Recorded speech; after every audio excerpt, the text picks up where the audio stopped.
जय हिंद बच्चों। कैसे हैं आप सब? आशा करती हूँ आप लोग खूब स्वस्थ हैं और अपनी पढ़ाई में सब लोग व्यस्त हैं बच्चों।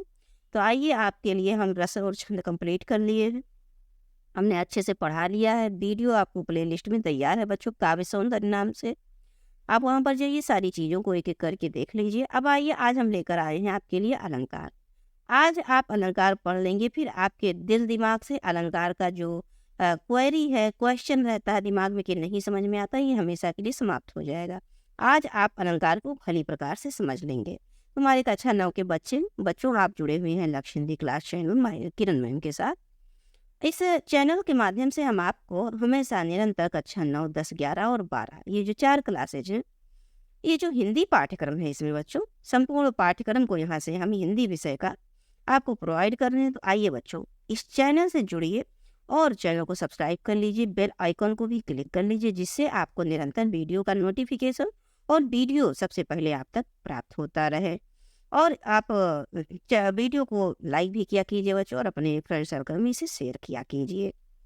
तो आइए, आज हम लेकर आपके लिए उपस्थित हुए हैं अलंकार। अलंकार को समझते हैं बच्चों। अलंकार का अर्थ होता है जैसे किसी व्यक्ति को, किसी नारी को, किसी लड़की या लड़के को अच्छे से सजा बजा दिया जाए तो उसकी सुंदरता बढ़ जाती है। अच्छे से आप कपड़े पहन लीजिए, सुंदर से वेल अप टू डेट कर लीजिए अपने को, तो कितनी सुंदरता आती है। सेम उसी प्रकार बच्चों, किसी भी काव्य में अगर अलंकार का प्रयोग कर दिया जाए तो वो और सुंदर और रोचक लगने लगता है, चमत्कार पूर्ण लगने लगता है। तो इसी चीज को हम किताबी भाषा में समझते हैं। अलंकार दो शब्दों से मिलकर बना है, एक तो अलम, दूसरा कार। अलम का अर्थ होता है भूषण या सजावट, और कार्य का अर्थ होता है बच्चों उस भूषण या सजावट को सजाने वाला, चाहे वो कोई शब्द हो, चाहे वो कोई वस्तु हो। जो अलंकृत या भूषित करे वही अलंकार है। अलंकार का शाब्दिक अर्थ है आभूषण बच्चों। जिस प्रकार आभूषण हमारे शरीर की शोभा बढ़ाते हैं, सुंदरता बढ़ाते हैं, उसी प्रकार अलंकार के प्रयोग से काव्य में चमत्कार, सौंदर्य और आकर्षण उत्पन्न हो जाता है, रोचकता आ जाती है, पढ़ने में सुनने में अच्छा लगता है। तो अब आइए बच्चों, हमने अर्थ समझ लिया, परिभाषा को समझ लेते हैं। अलंकार की परिभाषा अलग अलग विद्वानों ने अपने अपने तरह से दिया है, और ये इम्पोर्टेंट भी है। जैसे सुमित्रा नंदन पंत को ले लीजिए, तो आपकी परीक्षा में कैसे आएगा, ये वक्तव्य दे दिया जाएगा कि अलंकार केवल वाणी की सजावट के लिए नहीं, वह भाव की अभिव्यक्ति के लिए विशेष द्वार है। तो अब ये कथन किसका है आपसे पूछेंगे। आपको पंत जी को दे देंगे, रामचंद्र शुक्ल को दे देंगे, दो और विद्वान को दे देंगे। तो आप किसको लगाना रहेगा? पंत को लगाना रहेगा। आप पंत को पकड़ लीजिए और द्वार को पकड़ लीजिए। सुमित्रा नंदन पंत और द्वार, यहीं से आप पकड़े रहेंगे बच्चों। तो अगर ये पंक्ति आती है 1 नंबर की परीक्षा में, तो सीधा सीधा आप पंत और द्वार क्लिक करेंगे, क्योंकि 2 ही परिभाषा है। एक तो रामचंद्र शुक्ल का जी का है, देखिए, भाव का उत्कर्ष दिखाने, और भावों के जो भाव है उसको बहुत उत्कर्ष बढ़ा चढ़ा कर दिखाने, और वस्तुओं के रूप, गुण और क्रिया का अधिक तीव्र भाव अनुभव कराने में कभी कभी सहायक होने वाली युक्ति अलंकार कहलाती है। तो आप रामचंद्र शुक्ल के बारे में बच्चों उत्कर्ष को पकड़ लीजिए, क्योंकि इनकी परिभाषा में उत्कर्ष शब्द नहीं है, और इनकी परिभाषा में द्वार शब्द नहीं है, जो कि एक विशेष शब्द है। पंत जी को द्वार से जोड़ लीजिए, और रामचंद्र शुक्ल जी, श्री राम जी, क्या उत्कर्ष की भावना। आप श्री राम जी की जय जयकार करते रहे, तो आपके अंदर कितनी क्या कहते हैं, भाव आपके, आप सकारात्मक हमेशा सोचेंगे, हमेशा उत्कर्ष के बारे में सोचेंगे, हमेशा अपनी ऊंचाई पर चढ़ने के बारे में सोचेंगे। आपके अंदर जो निराशा का भाव होगा, ऐसा कुछ नहीं रहेगा। आपके अंदर हमेशा आशा का भाव जागृत रहेगा। कब? जब रामचंद्र जी को बोलते रहेंगे। ऐसे बार बार दिमाग में बिठाइए बच्चों, क्योंकि परीक्षा में आपके पूछा जा सकता है ये चीज। ये तो हो गया परिभाषा। अब आइए बच्चों, हम जो कि मोस्ट इम्पॉर्टेंट हमारे परीक्षा की दृष्टि से है, अलंकार के भेद पूछा ही जाएगा, इसमें कोई दो राय नहीं है। तो मुख्यतः अलंकार के 2 भेद होते हैं, आप जानते हैं, एक तो शब्दों के माध्यम से, एक शब्दों के अर्थों के माध्यम से। लेकिन आपको बच्चों मात्र शब्द ही पढ़ना है। आपके सिलेबस में जो हमारे क्लास 9th के बच्चे हैं, उनको मात्र शब्दालंकार ही पढ़ना है। अब शब्दालंकार के कितने भेद हैं, ये सब भी हम जानेंगे। पहले शब्दालंकार को ही समझ लेते हैं। तो काव्य में शब्दों के प्रयोग के द्वारा जो चमत्कार या सुंदरता उत्पन्न हो, वहां पर शब्दालंकार होता है। शब्दों के माध्यम से, शब्दों के प्रयोग से, बस और इसके 3 प्रकार हैं, 3 भेद हैं। पहला भेद बच्चों अनुप्रास अलंकार है। अब अनुप्रास अलंकार को विधिवत समझेंगे, क्यों? इसके भी अलग-अलग 5 भेद हैं, जो कि आपके लिए मोस्ट इम्पोर्टेंट हैं। तो आइए समझते हैं अनुप्रास अलंकार। अनुप्रास अलंकार को एक सिंपल शब्दों में समझ लीजिए बच्चों, कि वर्णों की आवृत्ति हो जाए। वर्ण अर्थात अक्षर, एक अक्षर एक से अधिक बार आ जाए तो बस वही अनुप्रास अलंकार होता है। इसको आप इतना पकड़ लीजिए सबसे पहले तो, एक निश्चित क्रम में, लेकिन एक निश्चित क्रम में भी रहे वर्णों की आवृत्ति, तो अनुप्रास अलंकार होगा। जैसे मुदित महीपत मंदिर आए, सेवक सचिव सुमंत बुलाए। यहाँ पर माँ को देखिए बच्चों, नियम भी देखिए, ध्यान दीजिए। पहले वर्ण अगर पहले है तो पहले वर्ण पर ही रहे, या अंतिम में है तो अंतिम वर्ण पर रहे, इस तरह से।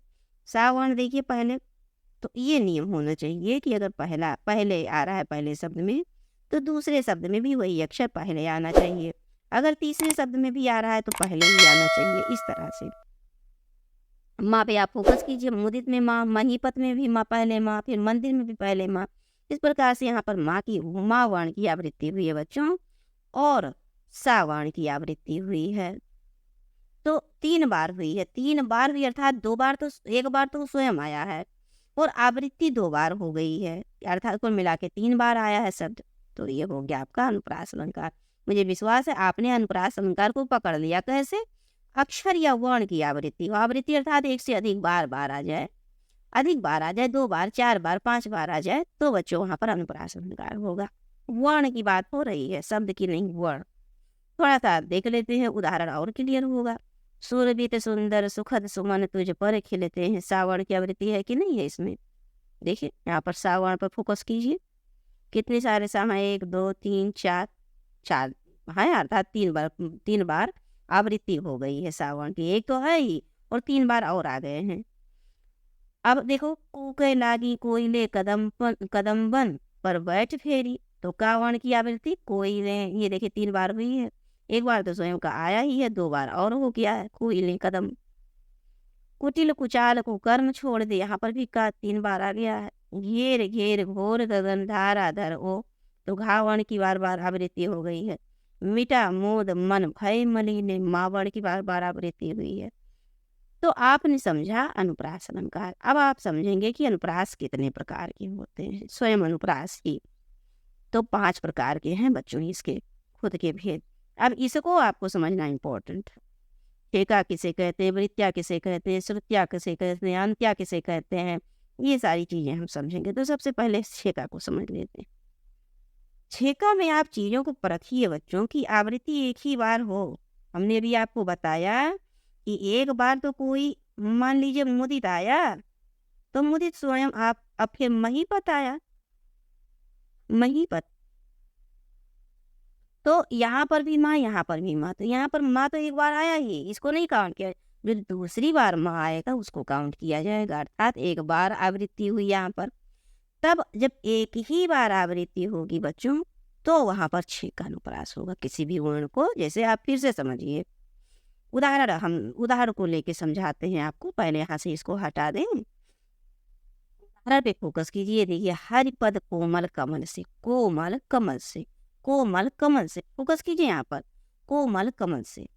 अब यहाँ पर का तो एक बार कोमल में आया, दोबारा आवृत्ति हुई कमल में भी, तो एक ही बार तो आवृत्ति हुई बच्चों। तो यही कह रहे हैं कि एक बार आवृत्ति हो तो वहां पर 6 का अनुप्रास होगा।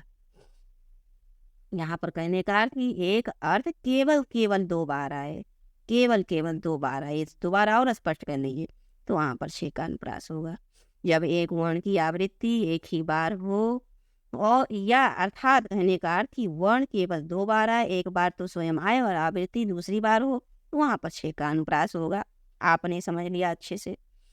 अब वृत्तीय अनुप्रास को समझ, स्पष्टीकरण में भी देखिए बच्चों, यहाँ का वर्ण की आवृत्ति एक बार हुई है, अतः यहाँ 6 का अनुप्रास हुई। अब वृत्तीय अनुप्रास को समझ लीजिए। यहाँ पर आपने देखा था कि एक ही बार हो, और सेम यहाँ इसका उल्टा है बच्चों, एक से अधिक बार हो, है ना, एक से अधिक बार। तो वहां पर वृत्तीय अनुप्रास जैसे मुकुट मकरा कृत कुंडल, मोर मुकुट मकरा कृत कुंडल, मोर मुकुट मकराकृत कुंडल। माँ वर्ण की देखिए कितनी बार, 1 से 2 बार हुई है कि नहीं हुई है, ध्यान दीजिए माँ वर्ण पे। स्पष्टीकरण यहाँ पर देखिए, माँ वर्ण की आवृत्ति एक से अधिक बार हुई है। आवृत्ति का अर्थ होता है बच्चों, कोई भी अक्षर एक बार आएगा उसको नहीं काउंट किया जाएगा, वही अक्षर फिर जितनी बार आएगा उसी को काउंट किया जाएगा। तो जब कोई अक्षर एक ही बार आए तो आवृत्ति केवल एक बार आए, अर्थात अक्षर केवल 2 ही बार रहे तो वहाँ पर 6 का अनुप्रास, एक से अधिक बार है तो वृत्तियानुप्रास। अब श्रुत्यानुप्रास, श्रुत्यानुप्रास सिंपल है बच्चों, श्रुतिया में ही छिपा है। आप देखेंगे, फोकस कीजिए यहाँ पर, तो आप देखिए श्रुतिया, फोकस कीजिए तो आप यहाँ पर पाएंगे कि सुनने से बोलने से जो समान लगे, अर्थात कोई भी शब्द मान लीजिए कंठ से निकल रहा है, जैसे का खा गा घा अंगा, का से का वर्ण की आवृत्ति हो रही, खा वर्ण की आवृत्ति हो रही, तालब्य से च छ ज झ इया, तालब्य चा वर्ण की, छा वर्ण की, जा वर्ण की आवृत्ति बार बार हो रही है, या ओष्ठ से प फ ब भ म, पा वर्ण की या फा वर्ण की या बा वर्ण की या वा वर्ण की ऐसे आवृत्ति हो रही है। इस प्रकार से कह रहा है कि उच्चारण स्थान से, यहाँ पर कर लीजिए कि एक ही स्थान से, अर्थात उच्चारित होने, एक ही स्थान से उच्चारित होने वाले वर्णों की आवृत्ति होती है तो उसको श्रुत्यानुप्रास कहते हैं। अर्थात सुनने में जब आप कोई चीज़ पढ़ें तो आपको लगे कि वो एक ही स्थान से, मतलब मुख के अलग अलग स्थानों से अलग अलग अक्षरों का वो होता आवाज आता है। जब आप पा बोलते हैं तो ओष्ठ हो जाता है, चा छा बोलते हैं तो तालब्य भी आ जाता है, क खा घा बोलते हैं तो क्या कहते हैं, कंठ आ जाता है, ता था दा धा ना बोलते हैं तो दंत आ जाता है ना। तो वही चीज समझ लीजिए यहाँ पर, कहे कहे पद्माकर सुगंध सरसावें सुच, सुगंध सरसावें सुच।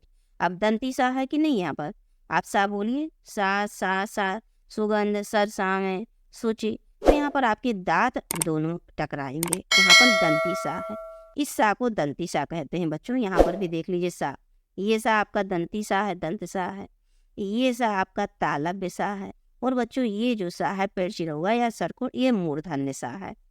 ये आगे आप समझेंगे, फिलहाल आप सिर्फ इतना ही समझिए कि एक ही उच्चारण स्थान से कई वर्ण आए तो वहां पर श्रुत्यानुप्रास होगा।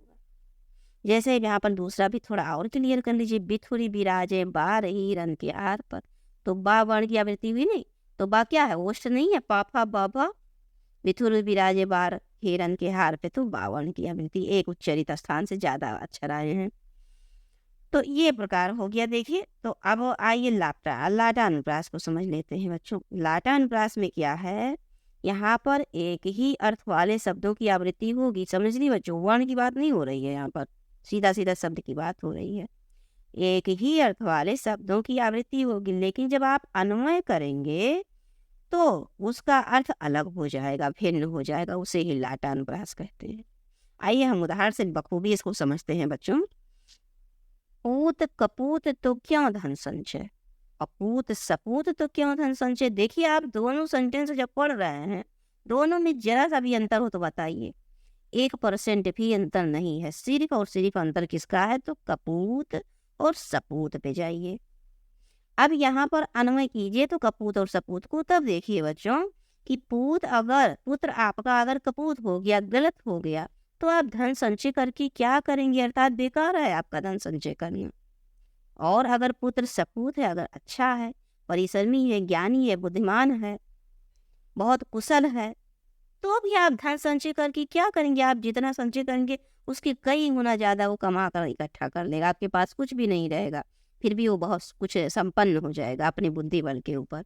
लेकिन अगर कपूत है, बहुत सारा धन है आपके पास, तो भी आपको समाप्त कर देगा, खराब उड़ा देगा इधर उधर खर्च करके बेकार जगहों पर। तो यही अर्थ आप देखिए, जब आपने अनुमय किया, सारे सेंटेंस सारे शब्द एक है, बस कपूत और सपूत का अनुमय करेंगे आप, तब अर्थ अलग हो गया कि एक पहले कपूत में आपका धन संचय करना बेकार है, रहेगा धन तो भी चला जाएगा ऐसे ही, और सपूत में बच्चों धन नहीं है तो भी धन कमा लेगा। ये रहा, थोड़ा स्पष्ट कर लीजिए, क्यों धन संचय की आवृत्ति कपूत और सपूत अन्वय के साथ ही अर्थ में अर्थ अलग हो जाती है। क्यों धन संचय का कपूत के अर्थ में कि बेटा कपूत है तो उसके लिए धन एकत्र करना व्यर्थ है, और यदि बेटा सपूत है तो उसके लिए भी धन एकत्र करना व्यर्थ है, वो स्वयं ही कमा लेगा। अब देखिए बच्चों, 5वें नंबर पर अंत्यानुप्रास। आपने समझा, देख लीजिए, आपने समझा लाटानुप्रास, श्रुत्यानुप्रास, कंठों से एक उच्चरित स्थान से वर्णों की आवृत्ति हो, वृत्तीय अनुप्रास 1 से अधिक बार वर्णों की आवृत्ति हो, 6 का अनुप्रास 1 ही बार वर्णों की आवृत्ति हो। अब आइए बच्चों 5वें नंबर पर अंत्य अनुप्रास। अंत्य अनुप्रास का अर्थ ये होगा बच्चों कि आप अंत के शब्द को उठाइए, चाहे वो स्वर हो चाहे वो व्यंजन हो, और दोनों में आवृत्ति हो या सुनने में तुक मिले, उसी को अंत्यानुप्रास कहते हैं। जैसे कोई और सोई, यहाँ पर बड़ी ही की आवृत्ति हुई कि नहीं हुई है, स्वर है, आवृत्ति हुई है। या पढ़ने लिखने सुनने में भी तुक मिलता, कोई सोई, तुक मिल रहा है ना। तो बस यही अंत्यानुप्रास की परिभाषा है, जब छंद के अंत में स्वर या व्यंजन की आवृत्ति हो तथा समान वर्ण आने से तुक मिलती हो तो अंत्यानुप्रास होता है। जैसे मेरे तो गिरधर गोपाल दूसरो न कोई, जाके सिर मोर मुकुट मेरो पति सोई। बस कोई और सोई पर ध्यान दीजिए बच्चों, यहाँ पर ई जो है इसी की आवृत्ति हुई है। यहाँ पर आपने समझा, आज आपने समझा क्या कहते हैं अनुप्रास के शब्द अलंकार का आपको आपके पाठ्यक्रम में है, जिसमें आपने क्या कहते हैं अनुप्रास को समझा, अनुप्रास के अलग अलग भेदों को समझा। अब आइए बच्चों, हम नेक्स्ट क्लास में आपको लेकर चलेंगे यमक अलंकार पे। तो आज आपने पढ़ा अलंकार को अच्छे से, अब हम कल पढ़ेंगे आपको यमक अलंकार, डिटेल में चीज़ों को समझाएंगे। मुझे विश्वास है चीज़ें आप समझ पा रहे हैं बच्चों। मिलते हैं आपको नेक्स्ट क्लास में, तब तक आप खूब पढ़िए, खूब व्यस्त रहिए पढ़ाई में अपने, और खूब स्वस्थ रहिए, मस्त रहिए, खुद प्रसन्न रहिए बच्चों। जय हिंद।